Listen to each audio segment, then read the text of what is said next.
আসসালামু আলাইকুম। The engineer স্কুলে সবাইকে স্বাগতম। অন্যান্য ধর্ম অবলম্বীদের জন্য জানাচ্ছি শুভেচ্ছা। আজকে আমরা শিখব সলিড ওয়ার্কসের মাধ্যমে একটা ড্রয়িংকে আমরা কিভাবে মাস্টার ক্যামে লেদ মেশিনে অপারেশনে উপযোগী করে তুলব। প্রথমে আমরা কি করলাম, টপ প্লেন নিলাম। টপ প্লেন নেওয়ার পরে আমরা করব কি, এখানে একটা ড্রয়িং তৈরি করব। সিম্পল একটা ড্রয়িং তৈরি করব। এটাকে আমরা মাস্টার ক্যামে কীভাবে নিতে হয় সেটা দেখব। ওকে, প্রথমে আমরা সেন্টার লাইন নিলাম।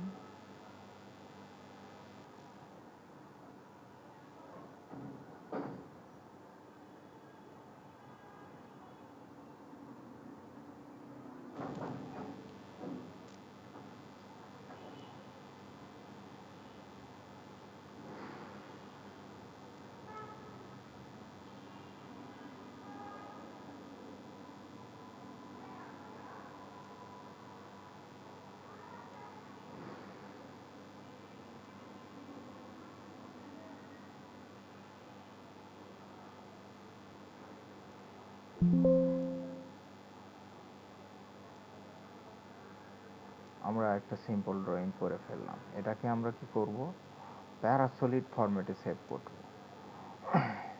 এছাড়াও চাইলে আমরা আইজিএস ফরম্যাটে সেভ করতে পারি। প্যারাসলিড ফরম্যাটে সেভ করার ক্ষেত্রে আমাদের সেভ অ্যাজ টাইপ দিতে হবে প্যারাসলিড এক্সটি, এবং আমরা একটা ফাইলের নাম দেব, যেখানে রাখার ইচ্ছা সেখানে রেখে দিতে পারি। এখন আমরা যাব কোথায়, মাস্টার ক্যামে।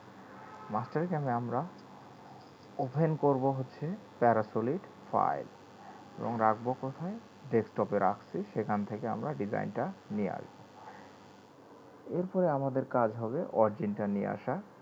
এরপর আমরা করব কি, শ্যাডেড করব। শ্যাডেড করার পর আমাদের যে ডিজাইনটা আছে এটাকে কি করব, টার্ন প্রোফাইল করব। Create turn profile. টার্ন প্রোফাইলের মাধ্যমে আমরা ডিজাইনটার আপার টু প্রোফাইল 2D প্রোফাইল পেয়ে যাব।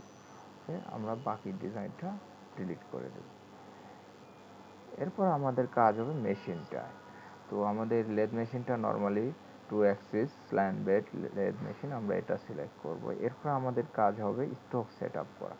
স্টোভ সেট আপের এখানে আমরা মেক ফ্রম টু পয়েন্ট দিয়ে ডিজাইনের সর্বনিম্ন পয়েন্ট এবং সর্বশেষ পয়েন্টটা দেখাই দেব। এরপরে আমরা কি করব, ইউজ মার্জিন। এখানে সাপোজ ধরেন আমাদের স্টক মেটাল আছে 85 বা 80, তাহলে আমরা কি করব, 80 থেকে আমাদের যে ওডি ডায়া পেয়ে গেছি এটাকে বাদ দেব। তাহলে এখানে যদি 80 থেকে আমরা 68 বাদে পেয়ে যাই 12, যেহেতু আমাদের এখানে ডায়াটা 2 দিকে ভাগ হয়ে যাবে, তাহলে আমরা ওই 12কে 2 দিয়ে ভাগ দিয়ে 6 পেয়েছি। এবং এছাড়াও আমরা ফেসিং করব কত মিলি, এটা রাইট মার্জিনে দেবো। আর লেফট মার্জিনটা আমার জব থেকে চাকের দূরত্বটা বোঝাবে। এবং প্রপার্টিসের দ্বিতীয় অপশনে আমরা কি করব, ক্রিপ লেন্থটা এখানে দিয়ে দেব। ওকে, আমাদের জবের স্টক সেট আপ করা শেষ। এখন আমাদের এখানের কাজ হবে টুল পাতে গিয়ে অপারেশন করা। আমরা প্রথমে কি অপারেশন করব, ফেস অপারেশন।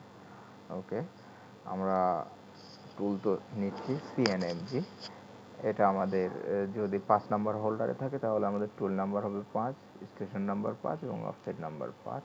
এবং ফিড রেটটা নির্ভর করবে 0.2 থেকে 0.8। ফিড রেটটা হলো কার্যবস্তু একবার ঘূর্ণয়নে কাটিং টুল কতটুকু অগ্রসর হয়, এটাকে আমরা ফিড রেট বলি। এরপরে আমরা কি করব, আরপিএম দিব, ম্যাক্সিমাম আরপিএম একটা দিব। এরপরে আমাদের কাজ হবে এন্ট্রি অ্যামাউন্ট। আমাদের যে স্টক মেটাল আছে তার থেকে কতটুকু উপরে টুলটা অবস্থান করে। রাফ স্টেপে বড় হচ্ছে প্রতি পাশে কতটুকু করে কাটবে। এখানে আমরা 0.5 দিলে 2 পাশ অনুযায়ী প্রতি পাশে আমার 1 মিলি কাটবে। ওভার কাট অ্যামাউন্ট হলো আমাদের টুলের একটা রেডিয়াস থাকে।